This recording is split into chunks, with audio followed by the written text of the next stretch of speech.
closer again.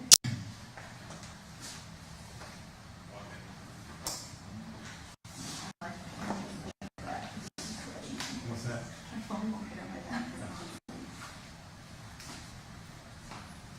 You want? Yes. Man, I got this blog here. Everything's strapped on. Yeah, I guess I can do that. So I don't know what to say.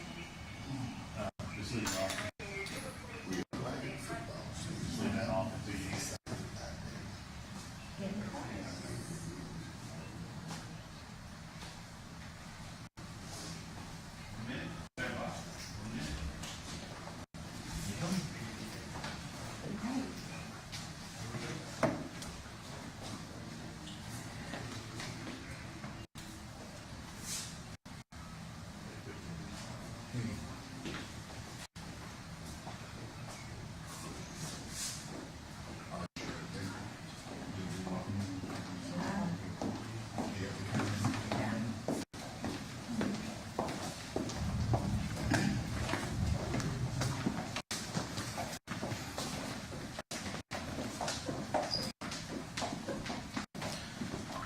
Good afternoon, everybody. Welcome to the Frank and Pam Bearfield Training Center.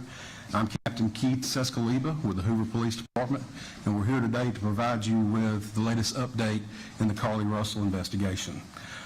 Joining me at the podium today will be Police Chief Nick Durgis, followed by Alabama Attorney General Steve Marshall. Chief Durgis will make a prepared statement.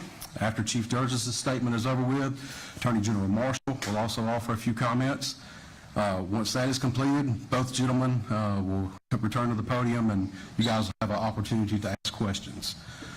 With that, I will turn it over to Chief Durgis. Thank you, Captain. Good afternoon. Earlier today, Hoover Police detectives obtained warrants for the arrest of Carlee Russell through the Hoover Municipal Court for her actions related to faking her kidnapping and subsequently making false statements to detectives as they investigated this case. Her decisions that night created panic and alarm for the citizens of our city and even across the nation as the concern grew that a kidnapper was on the loose using a small child as bait. Numerous law enforcement agencies, both local and federal, began working tirelessly not only to bring Carlee home to her family, but locate a kidnapper that we know now never existed. Many private citizens volunteered their time and energy into looking for a potential kidnapping victim that we know now was never in any danger. This story opened wounds for families whose loved ones really were victims of kidnappings, some of which even helped organize searches in hopes they could find Carlee's alive so her family would not experience the pain and suffering that they felt when their loved ones never returned home. As we know, actions can have consequences, and that's why we're here today. This afternoon, Carlee Russell, with the assistance of her attorney, turned herself into the Hoover City Jail, where she was arrested for the following charges: false reporting to law enforcement authorities, Class A misdemeanor, $1,000 bond; falsely reporting an incident, a Class A misdemeanor with a $1,000 bond.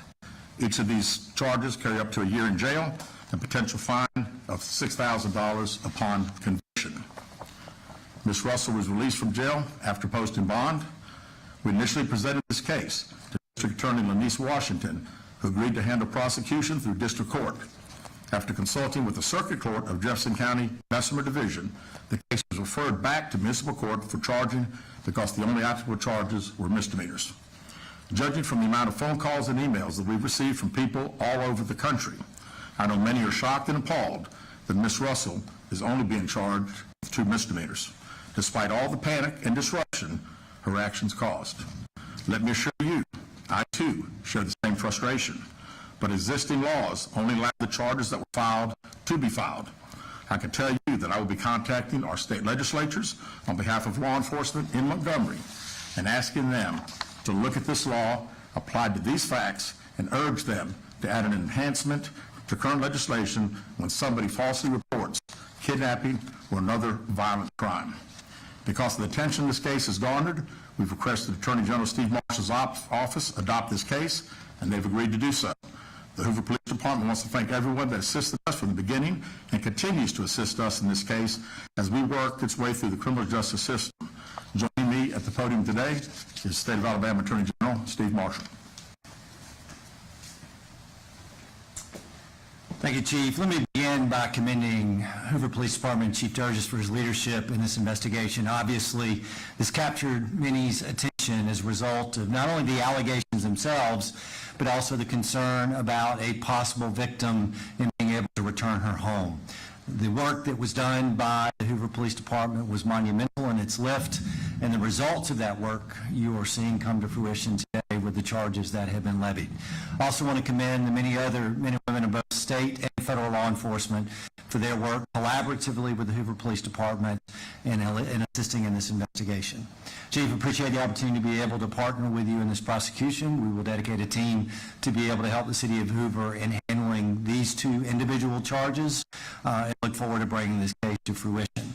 One thing I would add is that we don't see this as a victimless crime. There are significant hours spent, resources expended as a result of this investigation. Not only that, but the many men and women who are civilians that wore those yellow vests on a hot afternoon and evening looking for someone they thought was abducted, trying to be of assistance. We intend to fully prosecute this case and look forward to working with the Hoover Police Department moving forward. We also would tell you that we will continue to monitor this investigation to determine whether or not there are any additional charges that need to be brought, and we'll evaluate those as the facts are presented. Thank you. All right, at this time, we'll open the floor to questions. If you'll please raise your hand and identify yourself and your affiliation when I call on you. Yeah, David Lamb, CBS 42. This question for Mr. Attorney General.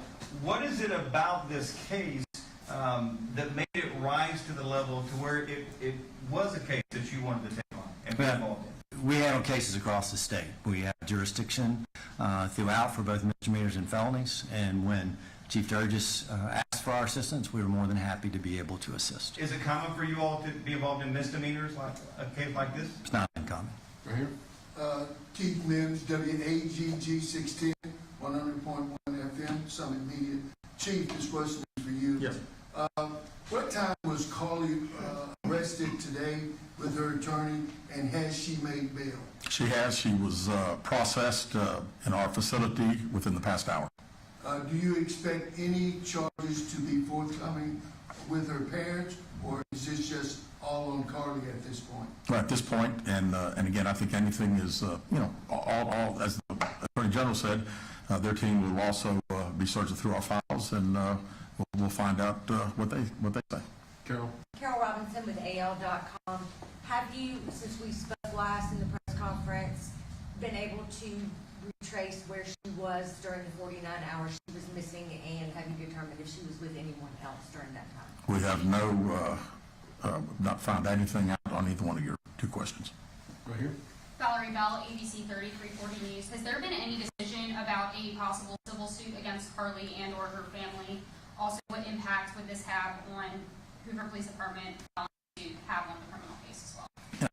We have not discussed that. Of course, we talked about the hours of overtime and all the significant resources that we used, and we'll certainly be talking to the Attorney General's office about possibly getting some of those funds returned to us. Lisa Crane, WBC 13. In an earlier press conference, you outlined some items she had taken from her employer. Any potential theft charges for that? Those would have taken place in another jurisdiction, so we would not have charges ourselves. Ajane Robinson, WBRC. Chief, do you mind repeating those charges and fines one more time for us? Sure.